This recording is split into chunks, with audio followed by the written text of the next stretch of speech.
Привет, ребята! В этом видео хотел бы немного рассказать об опыте эксплуатации печи Пламен Тренк. При выборе печи принципиальным моментом был материал, из которого она изготовлена. То есть вот эта печь сама по себе, она полностью чугунная. Остальные варианты не рассматривали по причине того, что они менее долговечны, а также хуже держат тепло. Вариантом для рассмотрения также была российская печь Бахта, но ввиду того, что она, на наш взгляд, показалась наиболее мощной, да и более громоздкой, мы от этого варианта отказались. Также в пользу Пламен Тренк было то, что она является печью подового горения. Э, Ну, что само по себе означает подовое горение? Подовое горение — это означает отсутствие зольного ящика, и в этой печи, вот если посмотреть на дно печи, наверное, тут не видно, оно выполнено волнообразным образом, что считается наиболее долговечным вариантом. Также, если открыть печь, внутри можно увидеть, ну, наверное, нет, мы сейчас не увидим. По боковым стенкам с этой стороны и с этой установлены сменные чугунные пластины, которые увеличивают срок эксплуатации печи. То есть, ну, естественно, что легче заменить данные пластины, чем полностью покупать новую печь. Что несомненным плюсом данной печи является, так это регулировка подачи воздуха. То есть она очень интуитивно проста, легко регулируется. Ну, по сравнению с вот этими вот маленькими диапазонными регулировками, вот это выглядит наиболее удачным вариантом. Также очень удобная ручка. Сама по себе она большая, удобная, ну, легко закрывается. Присутствует в данной печи небольшое окошко. Ну,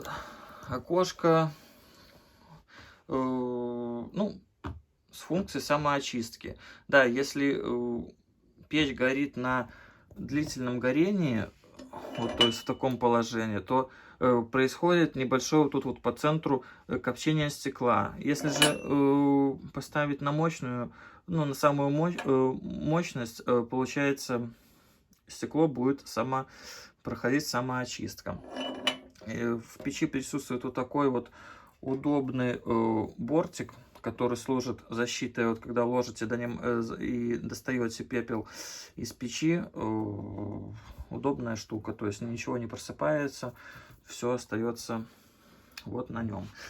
Несомненным плюсом, на удивление, послужило то, что даже в таком диапазоне относительно недорогой печи в комплекте шла рукавичка, скребок, кочерга и лопатка. Так, давайте посмотрим. Вот, сама по себе печь, она очень длинная, что позволяет спокойно залаживать очень длинные дрова, ну, не беспокоясь о их размере. Так, смотрите, вот у нас на этом месте, вот где сейчас стоит фундамент, ну, облицованный плиткой, стояла старая печь кирпичная. По причине того, что она уже, да, была старой, она пришла в негодность, а именно вышел из строя дымоход, который очень интересно был расположен, то есть он шел по дну. Из вот этой комнаты шел в другую, это порядка 2 метров. Там стояла большая печь хозяйственных нужд.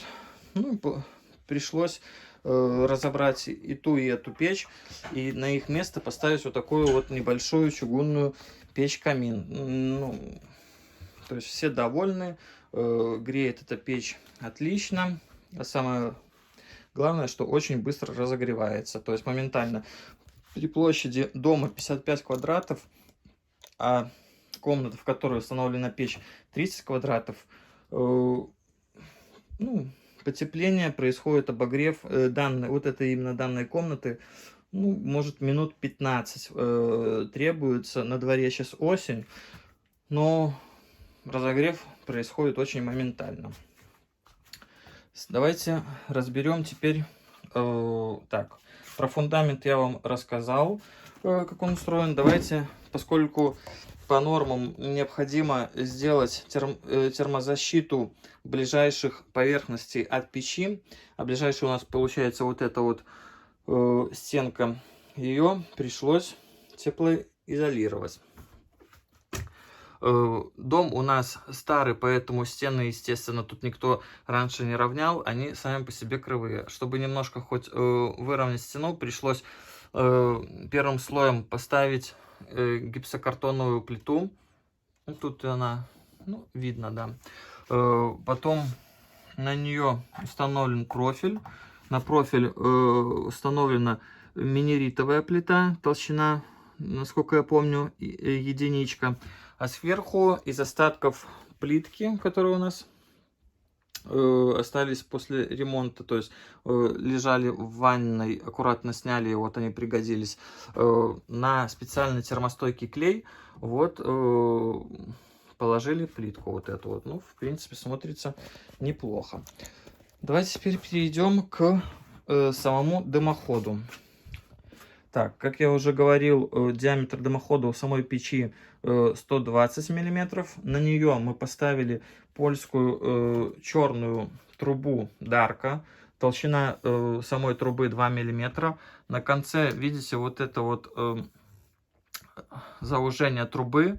Как бы по умолчанию на нее должна ставиться по дыму следующая труба. Однако нам продавец дымохода, ну, в принципе, я думаю, что он не первый день продает и печи, и дымоходы, посоветовал следующий вариант. То есть вот тут вот была труба и немножко завальцовывание происходило.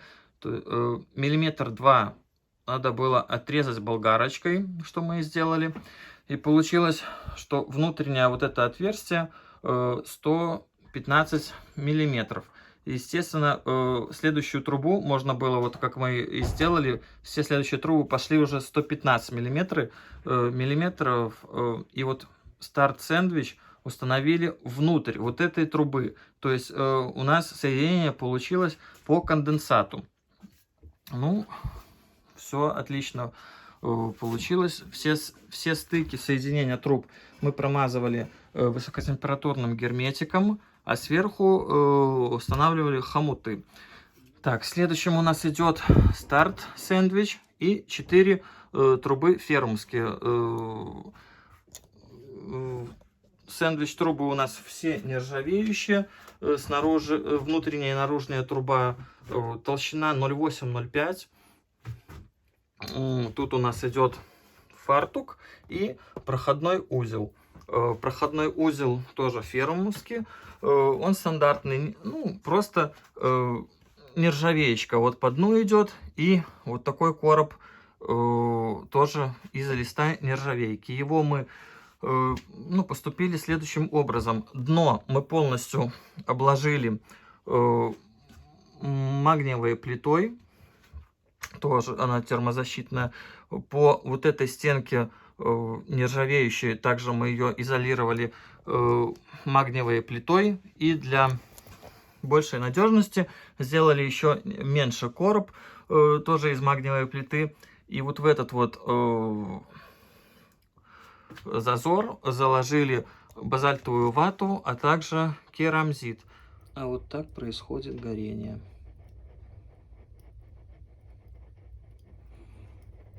Вот если убрать в такое положение, сразу видите, как пламя стало не такое интенсивное, более медленно. То есть это уже происходит режим длительного горения и вторичный дожиг.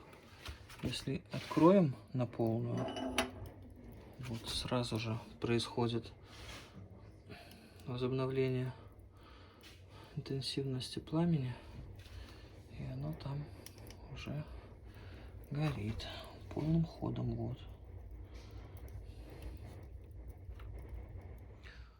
Вот мы находимся на чердаке.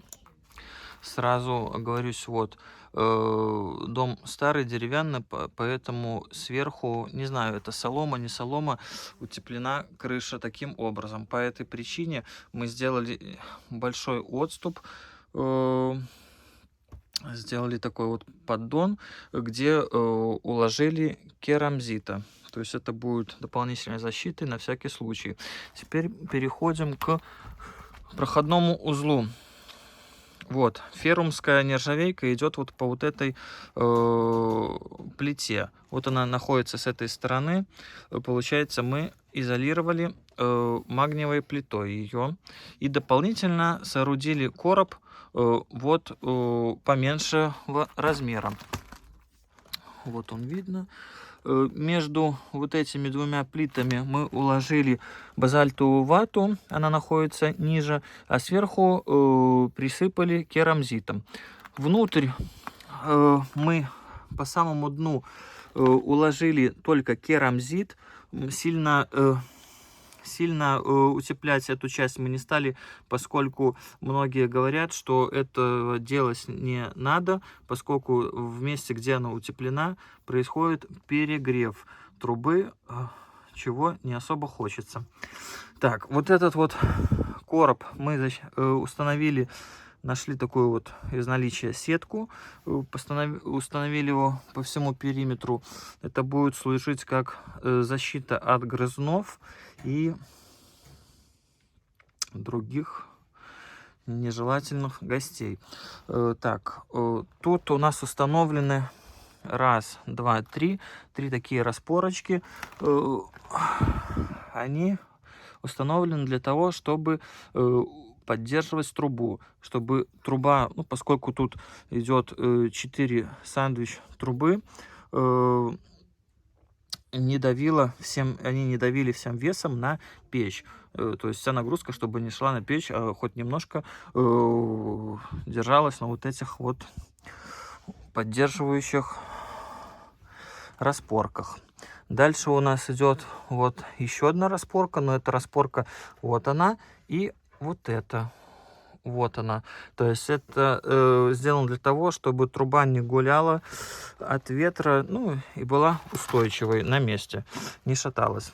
Из остатков магниевой плиты мы установили термозащиту, изолировали крышу. Вот это таким образом по всему периметру тоже.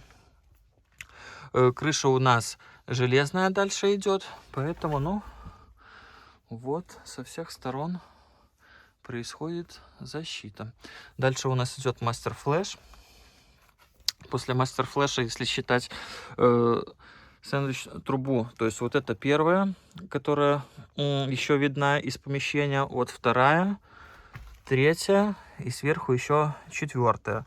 После нее идет финиш сэндвич и зонтик. Вот, еще раз покажу всю эту конструкцию со всех сторон.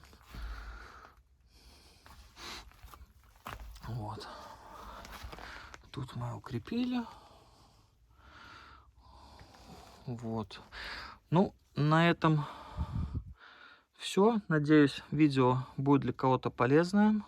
Если что, будут вопросы, пишите. На все ответим.